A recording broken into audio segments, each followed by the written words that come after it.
வெற்றிலை மாலை சாற்றினால் இத்தனை நன்மைகள் கிடைக்குமா?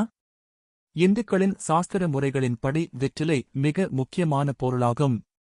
வெற்றிலை என்பது வெற்றிலை செல்வம், ஐஸ்வர்யம், சுபிட்சம் ஆகியவற்றை தரக்கூடிய பொருளாக கருதப்படுகிறது.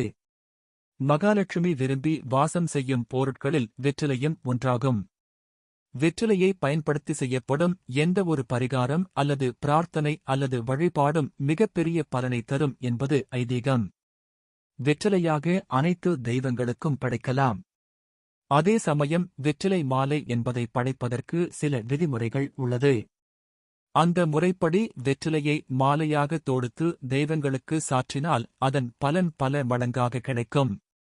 எடுக்கின்ற காரியங்களும் வெற்றியை தருவதுடன் வேண்டுதல்கள் உடனடியாக நிறைவேறும். வெற்றிலையின் மகிமை. வெற்றிலை என்பது இந்துக்களின் வழிபாட்டு முறையில் மிக முக்கியமான மங்களப் பொருளாகும்.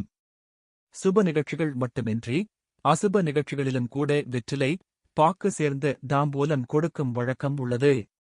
கோவில்களில் சுவாமிக்கு அத்தனை நைவேத்தியங்கள், பழங்கள் படைத்தாலும் கடைசியாக வெற்றிலை தாம்பூலம் சமர்ப்பித்த பிறகுதான் தீபாராதனை காட்டுவார்கள். தடபுடலாக விருந்திற்கு பிறகு வெற்றிலை பாக்கு போட்டால் மனம் மகிழ்ச்சி அடையும் என்பது ஐதீகம். அதனால் சுவாமியின் மனம் மகிழ வேண்டும் என்பதற்காக கடைசியாக தாம்பூலம் சமர்ப்பிக்கும் வழக்கம் உள்ளது. தாம்பூலம் மங்களத்தின் அடையாளமாகும். வெற்றிலை என்பது மகாலட்சுமியின் சொரூபம். இது வெற்றியை தரக்கூடிய பொருளாகும். எந்த தெய்வத்திற்கு வெற்றிலை மாலை ஏற்றது? கோவில்களில் சுவாமிக்கு வெற்றிலை மாலை சாற்றுவதை பார்த்திக்கிறோம். பலரும் பரிகாரமாக வெற்றிலை மாலை சாற்றுவது உண்டு. ஆனால் முதலில் எந்தெந்த கடவுள்களுக்கு வெற்றிலை மாலை சாற்ற வேண்டும், எந்த முறையில் வெற்றிலை மாலையை எந்த கிழமையில் சாற்றினால் என்னென்ன பிரச்சனைகள் தீரும் என்பதை தெரிந்து கொண்டு வெற்றிலை மாலை சாற்றினால் அதன் முழு பலனும் கிடைக்கும். முழுமுதற் கடவுளான விநாயகருக்கு வெற்றிலை மாலை சாற்றலாம். அதற்கு பிறகு அனுமானுக்கு வெற்றிலை மாலை சாற்றலாம். வேறு எந்த தெய்வத்திற்கும் வெற்றிலை மாலை சாற்றக்கூடாது. மாறாக வெற்றிலை பாக்கு தாம்பூலமாக படைத்து வழிபடலாம். வெற்றிலை மாலை கட்டும் முறை. வெற்றிலை மாலை கட்டும் போது ஒற்றைப்படை எண்ணிக்கையிலேயே கட்ட வேண்டும். முதலில் 2 வெற்றிலைகளை எடுத்துக்கொள்ள வேண்டும். அவற்றின் காம்பு பகுதியை கிள்ளிவிட்டு வெற்றிலையின் நடுவில் பாக்கு வைத்து கட்ட வேண்டும். கோட்டை பாக்கு, சுருள் பாக்காக இருந்தால் 2 என்ற எண்ணிக்கையில் வைக்க வேண்டும்.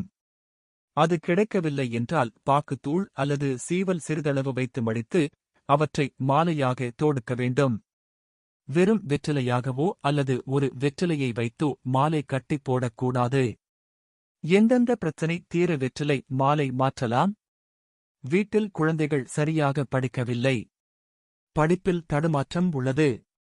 ஞாபக மறதி அதிகமாக உள்ளது. படிப்பதை மறந்துவிடுகிறான். படிப்பில் கவனம் இருப்பது கிடையாது என சொல்பவர்கள் 9 என்ற எண்ணிக்கையில் வெற்றிலை கட்டிகள் வைத்து மாலை கட்டி விநாயகர் அல்லது அனுமானுக்கு சாற்ற வேண்டும். மகன் எந்த வேலையிலும் நிரந்தரமாக இருப்பதில்லை. குடும்பத்தில் ஏகப்பட்ட குழப்பங்கள், சண்டைகள், கோவிலுக்கு செல்ல முடியவில்லை, பூஜை செய்ய முடியவில்லை, மனதில் சஞ்சலமாக உள்ளது என்றால் 11 வெற்றிலையை மாலையாக கட்டி சுவாமிக்கு சாற்ற வேண்டும். வீட்டில் பண வரவு அதிகரிக்க வேண்டும், பணக்கஷ்டம் தீர வேண்டும், திருமண தடைகள் விலக வேண்டும், வீட்டில் திருமணம் போன்ற சுப காரியங்கள் நடைபெற வேண்டும் என்றால் 21 வெற்றிலைகளை பாக்குடன் சேர்த்து மாலையாக கட்டி ஆஞ்சநேயருக்கு அணிவிக்க வேண்டும். இதை ஆஞ்சநேயர் மற்றும் குரு பகவானுக்கு உகந்த வியாழக்கிழமை அல்லது சனிக்கிழமையில் சாற்றுவது மிகவும் விசேஷமானதாகும். அனைத்து பிரச்சனைகளும் தீர வழிபாடு. பணக்கஷ்டம், கடன், நோய், திருமணம் தடை, படிப்பில் தடை என அனைத்து பிரச்சனைகளும் வீட்டில் உள்ளது. வீட்டில் நிம்மதியே இல்லை. என்ன செய்தால் இந்த ஒட்டுமொத்த பிரச்சனையும் தீரும் என்பவர்கள் சனிக்கிழமை ஆஞ்சநேயருக்கு 108 வெற்றிலை கொண்ட மாலை சாற்றி தயிர் சாதம் நைவேத்தியமாக படைக்க வேண்டும்.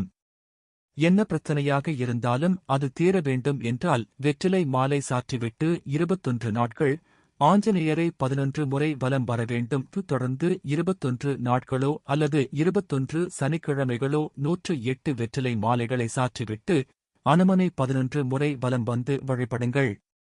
குடும்பத்துடன் சென்று வழிபடுவது சிறப்பானதாகும். சுவாமியிடம் எந்த பிரச்சனையையும் சொல்லி முறையிடாமல் 11 முறை வலம் வரும் போதும் ராம் ராம் என்ற மந்திரத்தை ஆஞ்சநேயரை மனதில் நினைத்து சொல்லியபடியே வலம் வர வேண்டும். இப்படி செய்தால் இந்த வேண்டுதல் முடிப்பதற்குள் உங்களின் பிரச்சனைகளை ஆஞ்சநேயர் தீர்த்து வைப்பார்.